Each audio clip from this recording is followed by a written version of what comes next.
Before you can even think about launching the first marketing campaign for your startup, you need to have a solid understanding of your brand and your audience. We spoke with Devon, the first to develop 360-degree remote meetings through VR.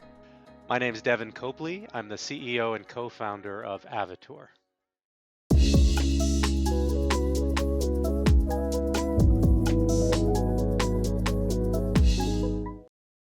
Devon has always been at the forefront of live, immersive technology throughout his career.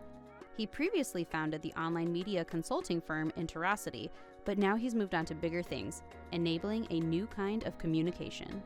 So Avatour is the remote collaboration platform for site meetings. We've essentially created a new version of video conferencing. I think the company started with this idea that new technologies, immersive technologies like 360 capture, VR headsets, these sorts of things, would enable a new kind of communication.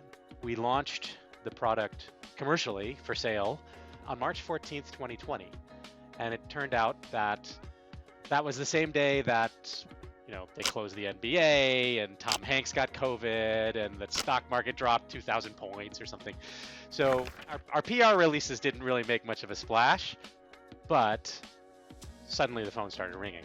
And so we were fortunate. Timing is always the biggest thing that you really can't control in a startup, especially a technology-focused startup. And we just had the good fortune to have the right product for the right moment. What kind of marketing strategy would you recommend to other startup founders?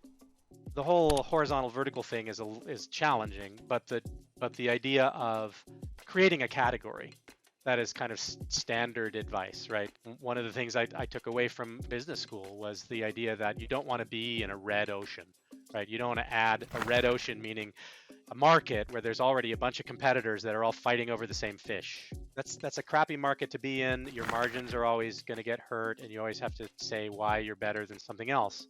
What you want to do is resegment that market, create a new definition of a market that only you can serve well. And that strategy is really fundamentally sound.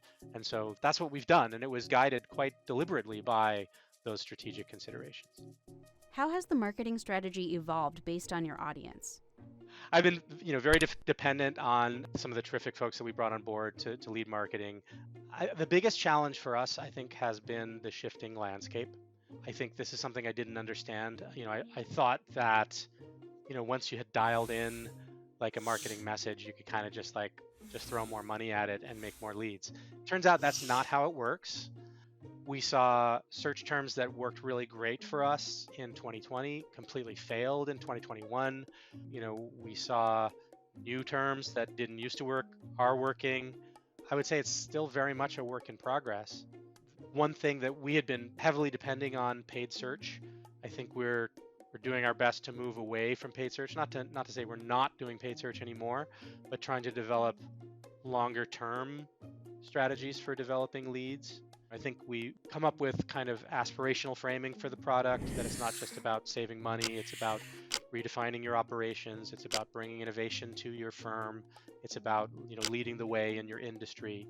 And I think those are effective, but they take a long time, right? I mean, it takes the payback is very hard to measure on those kinds of activities. So there is a bit of a leap of faith. And that's one of the things I'm still trying to wrap my mind around. I think it's, as somebody who's tended to be a code-driven engineer or a, coin-driven salesperson, that's my background.